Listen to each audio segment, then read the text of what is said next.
Akyat tayo sa bukid para makita na natin yung ating farm. First time kong bisitahin ang farm mula nung dumating ako, kaya makikita natin yung sitwasyon ng farm. Ito si Toto, ang aking manager. Siya yung nagmamanage ng farm. So yan, makita natin kung ano na ang situation ng farm. So kasama namin si Pan. Long live Pan. Long live. Okay.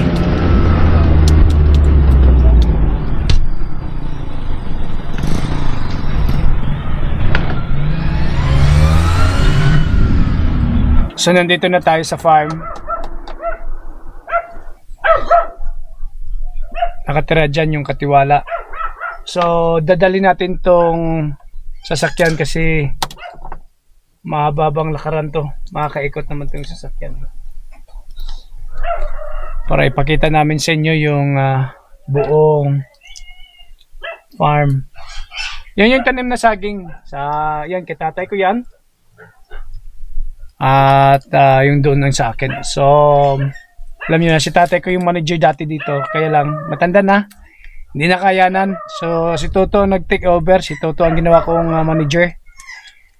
Kaya darating talagang panahon na kailangan kong talagang malaman yung procedure ng pagpa-farm para at least may idea tayo kung ano yung mga nangyayari.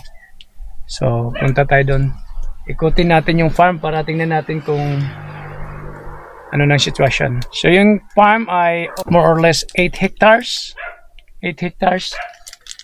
Kasi yung bagong bili namin ni Hana, mga 2 hectares. Dati 6 hectares lang to. Kaya tingnan natin. Hindi mabrihan. Hindi mabrihan? Hindi napakaon siya mo na. hindi na mabuksan. hindi na mabrihan. Okay. So punta tayo doon. So dadalhin tayo ni Toto doon. Si Toto ang expert dito. Alam na ni Toto yung buong area. Kaya punta tayo doon. Yan.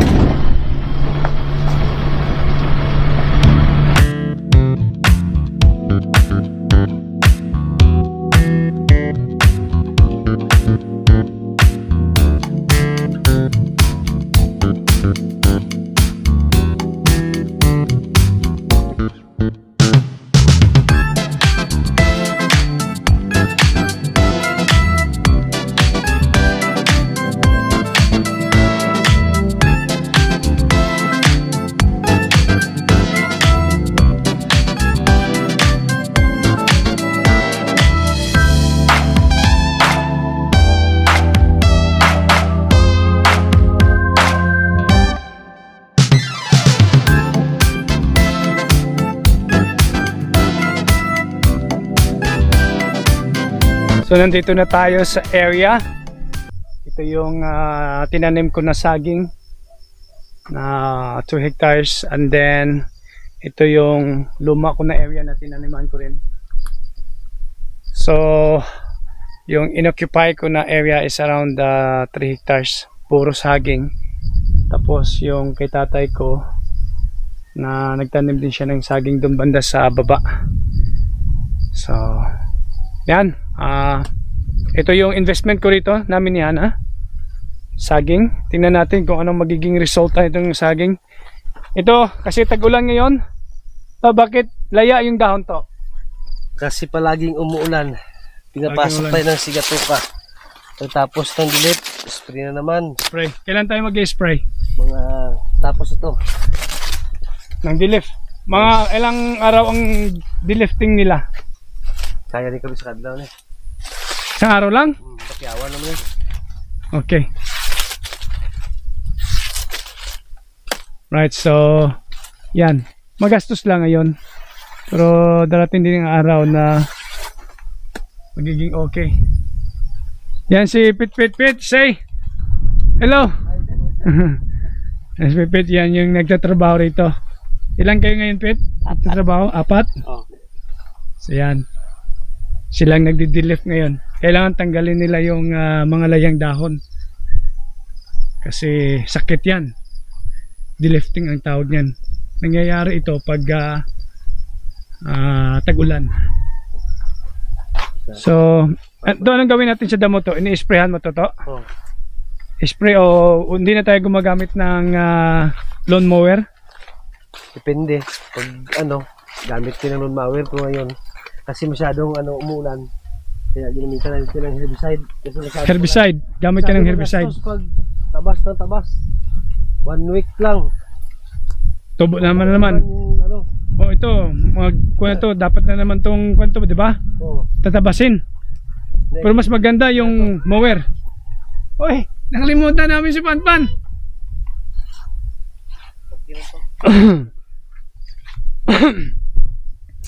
Yan. At so ito yung sinasabi ko sa inyo no, na meron kaming investment dito sa Pilipinas. Si Toto ang manager ko. At may mga tauhan siya na nagtatrabaho rito. So tingnan natin kung ano magiging resulta, di ba? Pag magandang resulta ng farm, baka balang araw, who knows, maka retired tayo rito sa Pilipinas. So hindi naman maliit na area ito. So noon ko pa na-invest itong area. Itong area na kung saan tayo na ngayon. Kailan natin nabili ito to? Last year, no? So itong kinatayaan ko bagong bili ito. Pero yung doon, katagal ko nang na-invest yun. 2006 nung nasa cruise ship pa ako nagtatrabaho. Kaya kasi si tatay medyo matanda na, hindi na kaya. So tinake over ni Toto yung posisyon ni tatay. Si Toto ang nag-take over. Si Toto na ngayon ang manager. So yan, si Toto bayaw ko. Yan si Panpan, pamangkin ko. Panpan, long live. Oh. Yan, ikot tayo rito. Ilang buwan na itong saging to? Mula ng pagtanim natin? 7 months. So kung may awang Diyos, mga kailan ang unang harvest? Kung may awang Diyos 1 year. 1 year, no? So meron pa tayong 5 months. So yan, so delifting ngayon lahat ng mga layang dahon tinatanggal kasi 3 hectares itong dinidilifting nila. Kasi yung aking saging talaga na akong nagtanim 3 hectares. Si tatay meron din siya doon. Si Toto meron din siya. Yun, kaya lang pamilya nagtutulungan para buhay lahat, di ba? Ganun lang yung buhay dito sa probinsya. So itong bagong bili ko 2 hectares ito eh. Kaya grabe na nagastos ko rito. May mga nakikita kayong may mga sakit guys, hindi talaga may iwasan. Yung mga ito yung mga layang dahon, sakit yan. Anong sakit tawag niyan to? Banchitap. Banchitap? Yes. Normal yan, yun yung mga yung banchitap sa Panama kasi yung Panama ubos lahat ng saging. So wala kasi may mga kukunin na yan. Tataman ulit. So yung pagtanim hindi naman lahat nabubuhay, kaya lang dapat meron kang ano tong tawag nito, pang replace. Itong saging to, tissue to, hindi ito yung ordinary na saging. Talagang binili ko yung tissue sa anong tawag nito to? Saan natin binili to? Davao. Sa may nursery nila. Oo. Yan, medyo mahal lang yung seedlings. Ito extension to eh. Tingnan mo, naka slope area. Yung stream, walang tubig pag summertime. Marami pa kami nagawin dito kasi dapat yung iba kanti ba. So, bistahin natin kasi may mga tanim dito si Toto din na kwan. May bunga na. Avocado. May bunga na avocado? Matik na. So ano pa yung ibang tinanim mo to dito? Avocado lang. Avocado. Okay. Bawal kasi magtanim dito ng marami. Ninanakaw ng tao. Ninanakaw. Pag magtanim ka dito ng mga prutas. Yan. So ito yung bakit kami lumipat talaga sa Czech Republic. Kasi itong rason. Yung farm is 8 hectares. Hindi naman maliit yan. Sabi ko nga kaya na, ano ba talagang plano natin? Magtatrabaho ng hanggang sa pagtanda? Or just farming, people working, just pay them may awang Diyos talaga namang may income. May isa tayong interviewin doon kung may time tayo. Farm yung kanyang hanap buhay. Super rich. Kaya welcome to Sub-Sahara Mindanao. Dito nang gagaling yung banana nyo in the table. Halos to yung area dito sa amin, halos lahat sagingan. Ito avocado. Avocado, 1, 2, 3.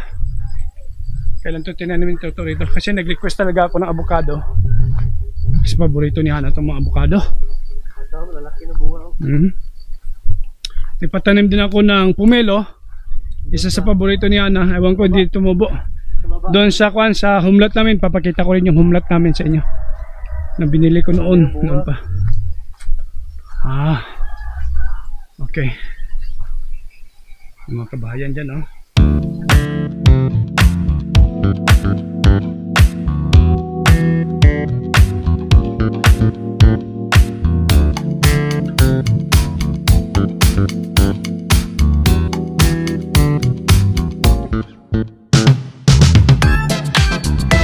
So kita nyo na, ito yung dahilan kung bakit ako umuwi dito sa Pilipinas na mag-isa.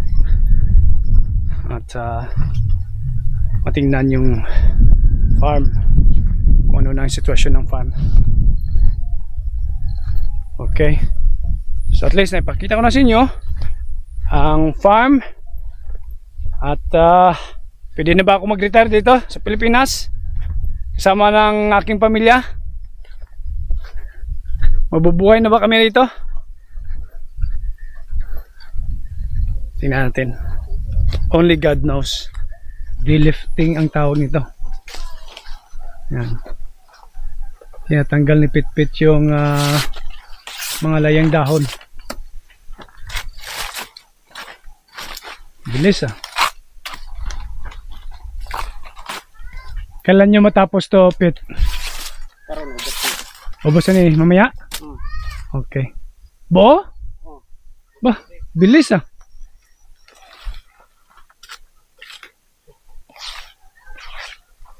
Apat sila ngayon nagdi-delifting. 4. O, 1, 2, 3, 4 din. So 3 hektarya. Maubos na nila isang araw to. Grabe. Ayos. Kamusta sa labing ka-Diyos doon sa imo ba? Adlaw sa kabulan, kapila pinsin. So dito sa aming barangay, kami, mga Ilonggo kami. Pero halo dito sa aming barangay, may Cebuano, Ilonggo, Kaulo, ano pa? Ano pa to? Ano pang lingwahe rito to? Maguindanao, Maranao. So talagang multicultural dito sa amin sa Mindanao.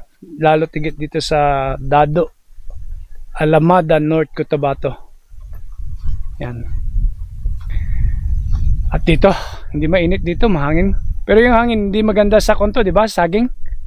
Pero okay lang pag normal, yung malakas hindi Pag malakas na hindi na maganda. Hindi na maganda. Okay. So at least dito nakapagbigay tayo ng trabaho sa mga tao. 'Di ba? Kasi yung trabaho rito walang hinto. Yan sila after ng delifting, spray, sila din yung nag-spray. After ng spray, abono.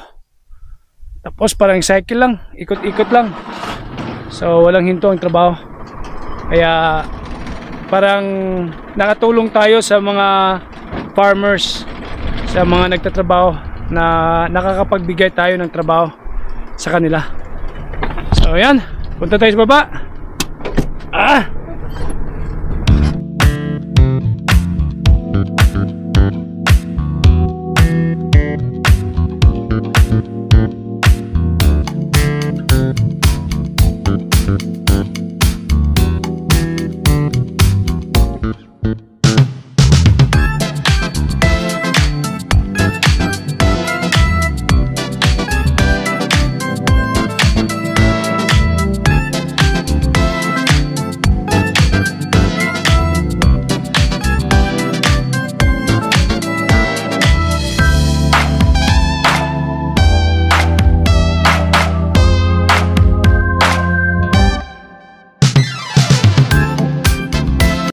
yung sagingan ng tatay ko. Yan. Sa gitna mayroon siyang tinanim na kalabasa. Yan. So darating ang araw, naghahanda na rin si Chapit Boy. Kami ni Toto, alam nyo na, matanda na si tatay, hindi na makayanang i-manage yung kanyang pananim, kaya mag-take over na kami ni Toto. Itanim niya ng kalabasa, oh. Malapad din tong 3 hektarya din tong inoccupy niya. Yan. Kinagsaging niya, magkakating na yan siya, mag-harvest na yan siya sa ilang araw. May mga saging na dun, oh, handang i-harvest.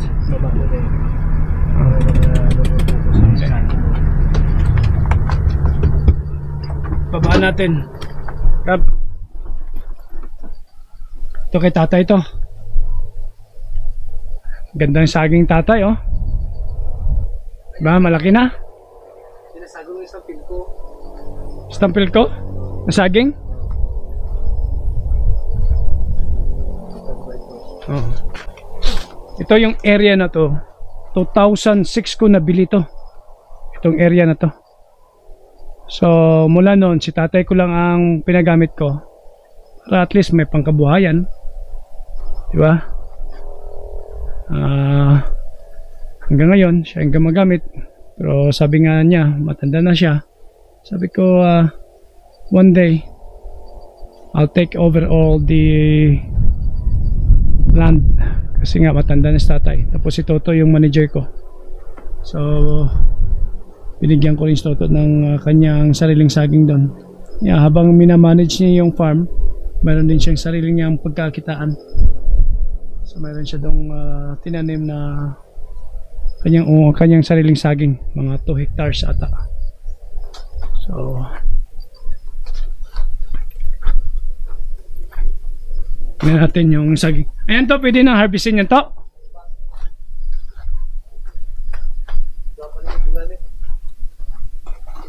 Ilang buwan pa? Hindi nakatan. Hindi na lakatan. Saan banda yung kakating tatay? Doon banda sa baba. Ayun, nakabalot. Yung mga nakabalot. Okay.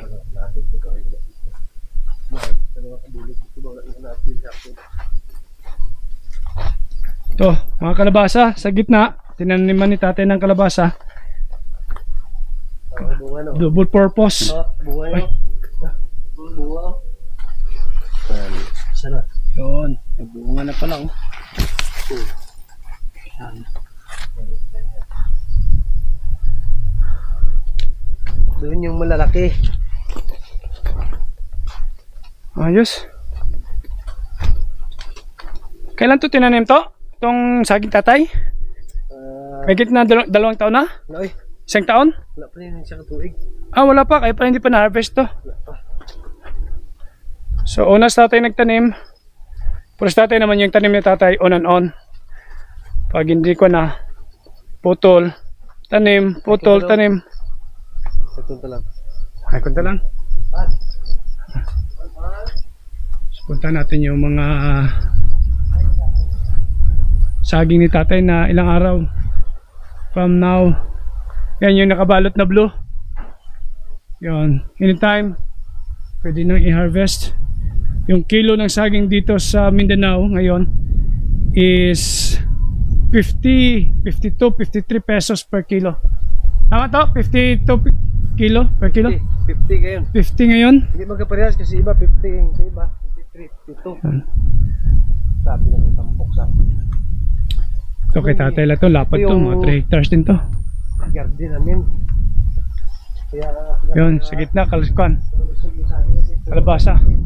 So ang kuha nito, yung pagdamo, yung round lang. Yun, ground weeding lang, yan tawag na round weeding. Tapos yung kalabasa, ayan, hinayaan lang, namumunga naman yan. At least habang nag-antay ng saging, mayroon ibang income. Yung pina mo, April. Ayan. April, tunga-tunga.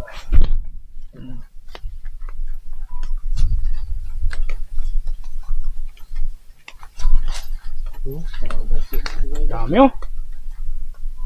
Mga ilang araw mag-harvest na si tatay ng kanyang kalabasa. Ito pa oh.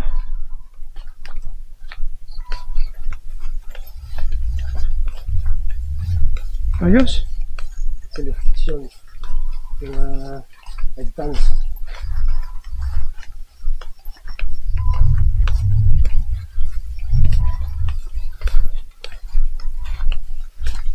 Yan. Ito nakabalot no. Mga ilang kwento? Yung mga nakabalot, mga kailan? Mga 1 month siguro. 1 month pa? Okay. Pero pag ma-harvest yan, malaking pera yan. 50 kilo. Sa isang kwento, isang anong tawag nito? Oh, sa isang ganyan, mga ilang kilo yan? Hindi malaki, maabot ng 17 kilos. 17 kilo sa bawat isang, ang tawag niya sa amin, bulig. Ito oh, dami na pala rito oh. Oh. Sa'yo Toto, di ba? Ito kay Toto. So gumamit si Toto rito ng 2 hectares Toto, di ba? 1.5? Isa lang. Isa? So, ito kay Toto. At least kung magpupunta siya rito, sabi ko sa kanya, i-manage niya yung farm. Kaya meron siya rito. Sabi ko tambak. Ano yung saka ba? Oh. Kailan ka to mag-harvest to? Depende sa kanila kasi hindi kanila na ano eh. Tanggalan ng silupin. Ah, tatanggalan muna ng silupin. Ito kay Toto to. Diba? At least yung aking manager, meron din siya. Buhay-buhay lahat. Buhay-buhay lahat. Pero darating araw, sabi ko nga, si tatay talagang nakita niya naman na mahina na. Kaya iti-take over ko yung kay tatay. Habang nasa labas ako, si Toto pa rin ang aking manager.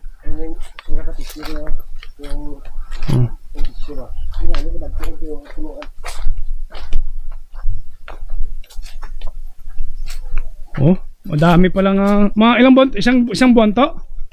Itong sa'yo? Ma-harvest mo to? Makating? Nakating lang. Ha? Nakating lang. Nakakating ka na? Oo. Magkano kita? Mga ilang ano bang tawag to sa Tagalog? Sa amin kasi bulig eh. 20,000. 20,000? So every week ka na magkakating ito? Parang ganyan na. So every week kung meron kang 20,000 tapos sa probinsya ka lang, Pili yung buwan. sa isang hectares mo, oh my goodness, saan ka pa maghanap niyan? Diba? Okay, ganyan kami magpamilya rito. Talagang kami po ay nagtutulungan para buhay-buhay ang lahat. At ang aking kapatid, ito si Toto, farmer, driver, manager ng aking farm. At ang kanyang kanyang misis, ang aking kapatid, teacher, school, public school teacher. Saan pa? Simpleng buhay lang. Ha? Ano yung dugtusin mo pa? Oh. Ito yung boundary ng lupa. Naipakita ko na ito dati sa nung 2023 nung pag-uwi namin ni Hana rito. Pinaninisan ko kasi tatangan ko ulit. At ito, wala mo nagtanaman to? Okay, tatay mo na. Itatayan doon? Sa yung mais? Oo, hindi kipit-pit. Okay, pit-pit. At least yung trabahante, nagtanim din siya rito. Sa akin wala, okay yan. Basta makatulong tayo sa kapwa natin. Sa yung trabahante nito to, meron din siya mais doon. Di ba? Bukod siya nagtatrabaho siya rito, meron din siyang tanim. May sarili din siyang income. Meron din siyang sariling income. Kaya yan lang. Huwag tayong magdamot. Basta kung anong meron, ayos. Kaya si Pitpit matagal na ito sa atin to. 1 year pa lang. 1 year pa lang. Kasi yung mga nakaraan kasi dyan ay hindi nagtagal. Matagal yun. Matagal na nagnanakaw ba? Matagal na nagnanakaw. Pinalis nila. Hindi pa na-discover ni Uncle, hindi pa na-discover namin. Hindi pa na-discover. Hindi lang siguro. Pati yung sabi ko. Yan. Delikado, no? Delikado. Okay. Kailangan, pag talagang nagpapatrabaho ka, ang importante lang yung honesty ng tao. Yung mga naunang nakatira rito sa Payag, nahulihan nila ng nagtataka yung buyer. Nagbibintang, alam ko nagbibinta ng saging, nagtataka ang buyer, saan mo kinuha yung saging mo? Bakit nagbibinta ka ng saging? Wala ka namang sagingan. Walang saging, nagbibinta ka ng saging. Maganda din dito kasi yung buyer, alam nila yung totoong sino ang may-ari ng mga sagingan. So yung tauhan nila, tatay, isang beses pumunta sa buyer, nagbibinta ng saging. Ba, saan mo kinuha yung saging mo? Oh. So, pinalis. Pit, honest to. Isang taon na to sa tatay. Dami total bisin, no? Kwanto? Ititreat tayo ni Toto dito sa greenery.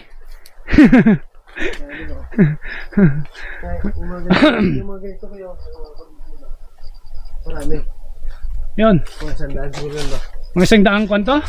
Ano ba sa Tagalog yan? Comment yung ano sa Tagalog yung bulig. Yung isang... Bulig yun? Ata yung turo? Yung ganito, isang kwan talaga.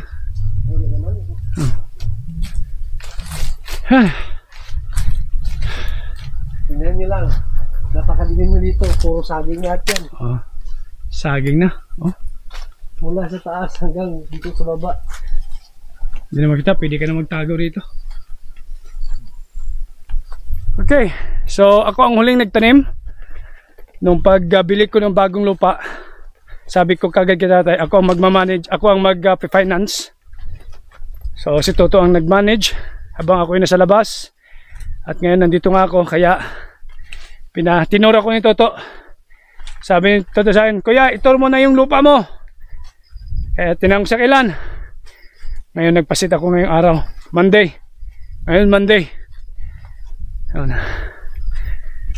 Ito lang dito. Kaya pumayag siya na umuwi ako mag-isa para makita kung anong sitwasyon. Kasi dati wala akong finance dito. Pagbili ko ng lupa, si tatay lahat, kaya wala akong pakialam kung makauwi ako hindi.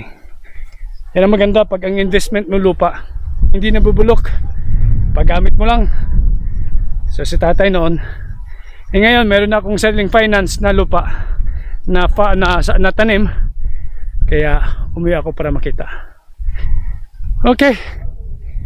Ayos. Pagod. Hindi mo kayang, kaya dinala ni Toto yung anong tawag mo sa kanya to? Multicab. Papasok kasi mahababang ikutan. So naikot na natin yung farm. Time to go home. Time to have coffee. So yan, at least nakapagbisita sa farm after almost 2 years.